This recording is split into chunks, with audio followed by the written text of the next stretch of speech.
Furiosa, A Mad Max Saga, le film qui d'ailleurs porte très bien son nom au vu de son propos et de son rythme, débarque enfin près de 10 ans après l'impérial Fury Road, toujours solitaire sur l'autoroute des meilleurs films d'action de ce siècle. Dans ce film donc, on retrouve Furiosa, gamine ayant grandi dans de verts pâturages, qui se retrouvera kidnappée par un gang de motards sans pour autant jamais lâcher l'info de son Center Park personnel, et très privé. Le film va donc suivre cette héritière d'une civilisation à peine préservée dans la violence et la brutalité très crasse de cette Australie désertique et polluée. Alors que, en fait, on sait même pas si c'est vraiment à ce point-là post-apo, ça se trouve pendant ce temps en France les gens mangent du saucisson. L'antagoniste principal de cette histoire, ainsi que son espèce de mentor un petit peu timbré, sorte de gourou de la route d'un style plus influenceur moderne que le légendérissime et très iconique Immortan Joe.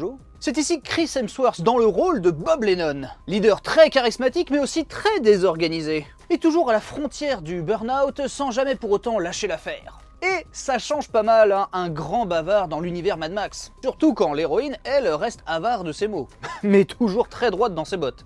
Et ici, on va vous démystifier des lieux à peine évoqués dans le film précédent, hein, que ce soit le Moulin à Balles ou Gastown, le jeu de 2015 d'ailleurs, hein, qui vient justement d'être renié par George Miller, alors que c'est Warner Bros qui avait bien forcé pour que ça sorte en face de MGS5, et maintenant le mec il dit genre j'aurais préféré qu'Hideo Kojima fasse mon jeu.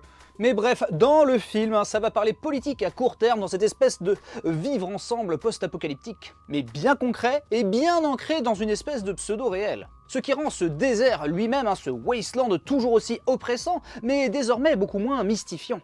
Découpé en chapitres et frôlant presque la série de luxe, ce Furiosa propose en sus des effets un petit peu plus virtuels, hein, des intégrations qui semblent s'en foutre d'avoir l'air réel, ce qui donnera un résultat un peu plus virtualisé que l'on aimerait voir, hein, dans ce genre de film et de production, mais clairement les mecs ont l'air de s'en foutre. C'est assumé, mais il manque un je ne sais quoi de tangible, particulièrement dans l'introduction du film, c'est peut-être voulu, hein, bien évidemment, mais la comparaison avec Fury Road est fatale.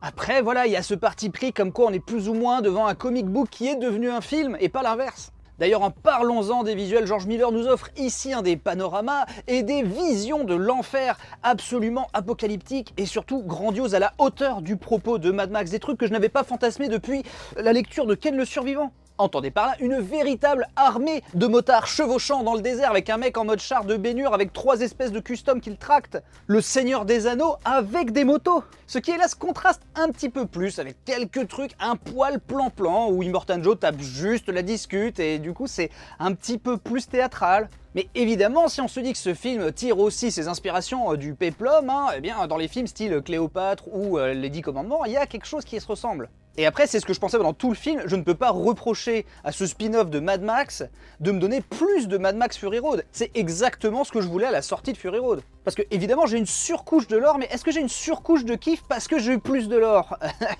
Et c'est finalement mon plus gros souci à la sortie de ce Furiosa qui m'a quand même convaincu, mais pas pour les raisons que je pensais. Parce qu'il a un découpage moins viscéral, moins bruyant, c'est moins une espèce de tornade dans la gueule.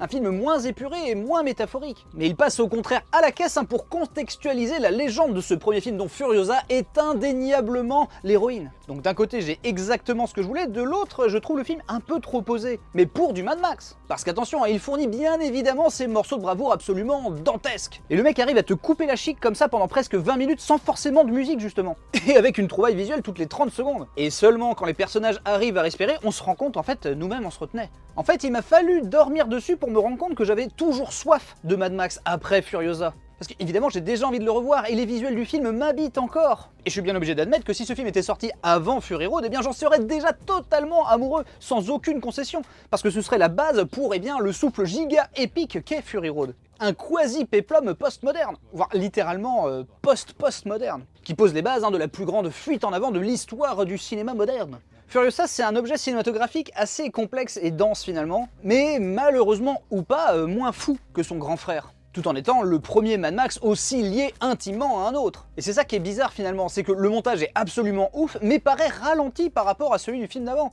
tout en mettant une vitesse totale à la plupart des productions actuelles. Mais ce qui force le respect à jamais, c'est que Mad Max et George Miller dictent encore une fois pour toutes et se rassoient sur son trône tout en dictant, les tenants et aboutissants de tout un pan de notre imaginaire culturel. Et là je vous explique tout ça, mais je prends même plus le temps d'expliquer que le costume design, le production design, c'est un 20 sur 20, c'est incroyable. Les costumes, les véhicules, les musiques, le découpage, le mec est un saint patron, mais on le sait depuis Mad Max 2 et Babe 2, un cochon dans la ville. Évidemment un passage obligé, une milestone dans la nerdigencia, et j'ai inventé ce mot, et futur visionnage obligatoire bien évidemment dans la filmographie de Miller, qui réussit tout à fait son pari et sa vision, tout en nous laissant assoiffés. C'est peut-être ça qui est fort finalement.